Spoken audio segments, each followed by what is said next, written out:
Shinichi fait appel à Mamoru Uda pour l'aider à capturer et interroger Kuramori. Pendant ce temps, lorsque Kuramori dit à Reiko qu'il a été attaqué par la main droite de Shinichi, elle dit qu'elle ne peut pas le croire et met fin à ses services. Shinichi et Mamoru enlèvent Kuramori et l'emmènent dans le bâtiment abandonné, où Shinichi explique les événements qui ont conduit à la mort de Kana. Kuramori reste méfiant jusqu'à ce que Miji le menace physiquement et lui révèle que son employeur, Reiko, est un parasite.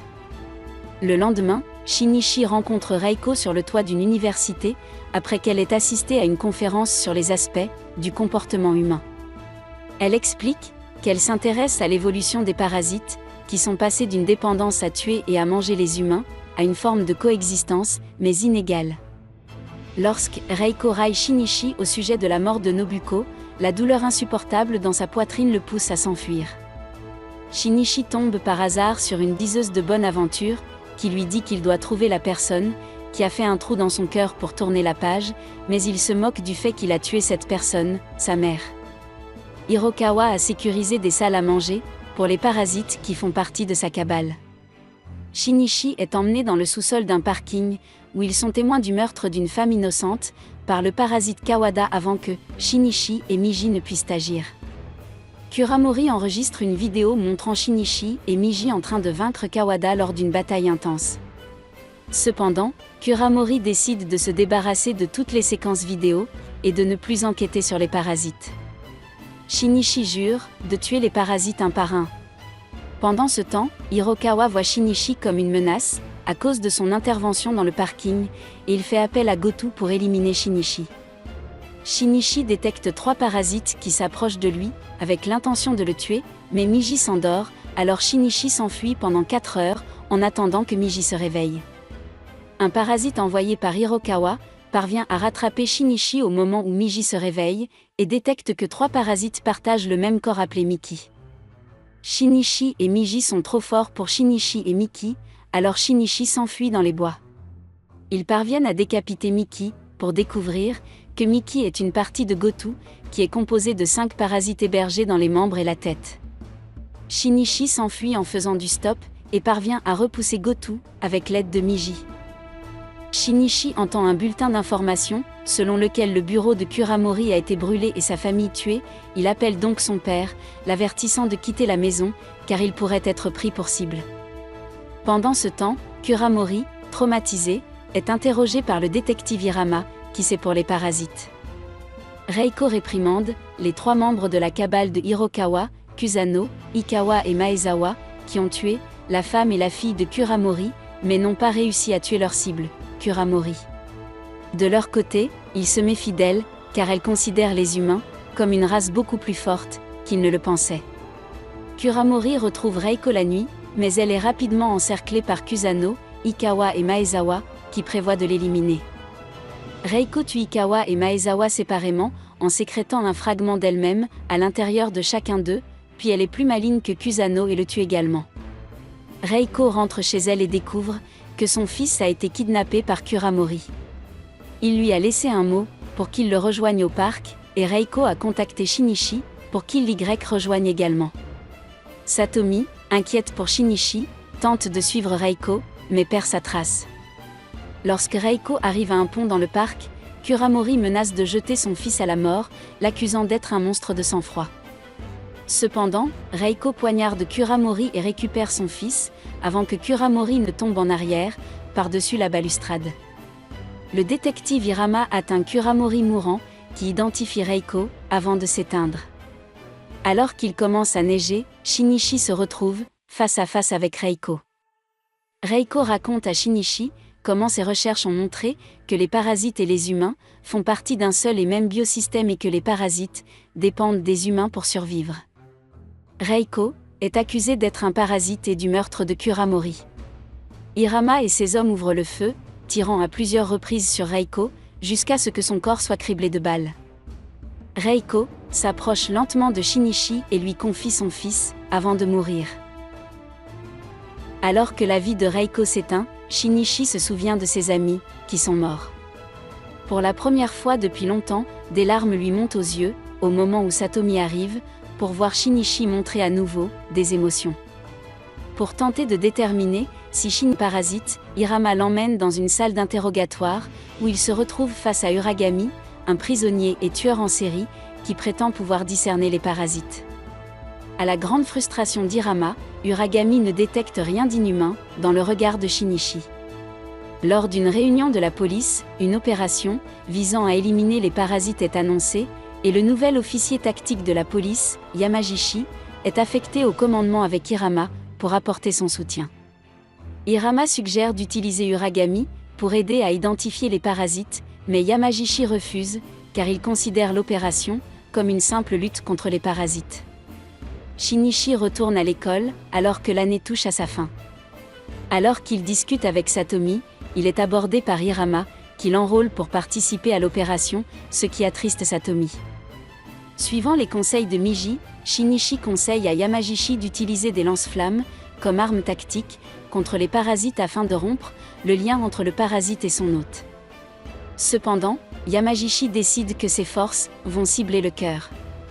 La force d'assaut de Yamagishi entoure l'hôtel de ville, qu'il soupçonne de contenir un certain nombre de parasites, et son escouade commence à évacuer les civils du bâtiment, par petits groupes. Les forces de Yamagishi utilisent des équipements de haute technologie pour scanner les parasites, parmi les humains qui quittent le bâtiment, et ils en détectent un, dans un hôte féminin. L'équipe de Yamagishi identifie une femme détectée comme parasite, et lui tire dans le cœur avec des fusils de chasse puissants, la tuant ainsi. Cependant, Hirokawa et les parasites détectent le piège, et 2 parasites sortent du bâtiment, ce qui amène l'escouade à ouvrir le feu, endommageant l'équipement de scannage de haute technologie, logé dans une camionnette.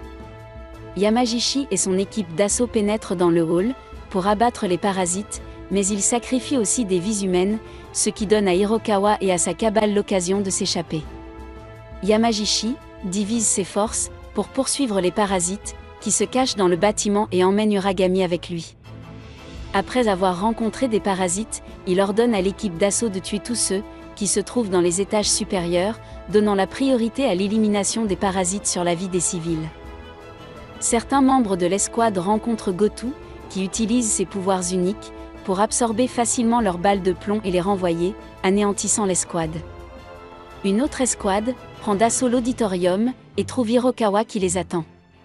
Hirokawa accuse les humains d'être la cause de l'infection de la Terre par la pollution et la surpopulation et d'être des prédateurs, parce qu'ils ne peuvent accepter que des parasites vivent parmi eux. Il est abattu par les membres de l'escouade, mais ceux-ci sont surpris de découvrir qu'il est un humain et non un parasite. Gotou entre dans l'auditorium et élimine facilement tous les membres de l'équipe d'assaut.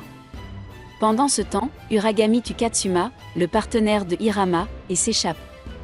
L'escouade de Yamagishi rattrape Gotou, mais ne parvient pas à le vaincre, et il se retire sur le toit, où Yamagishi est le dernier à mourir. Gotou rencontre Shinichi dans les rues, en contrebas et jure de le tuer avant de quitter la zone, semblant fatigué. Le lendemain, Shinichi sèche l'école, mais sombre dans le désespoir, en imaginant le visage de Gotou sur tous ceux qu'il croise dans la rue. Shinichi s'effondre, lorsque Satomi lui rend visite devant sa maison, et il s'enfuit, mais elle le retrouve, plus tard sur le terrain de jeu. Elle l'invite chez elle et ils font l'amour, ce qui ravive sa volonté de survivre.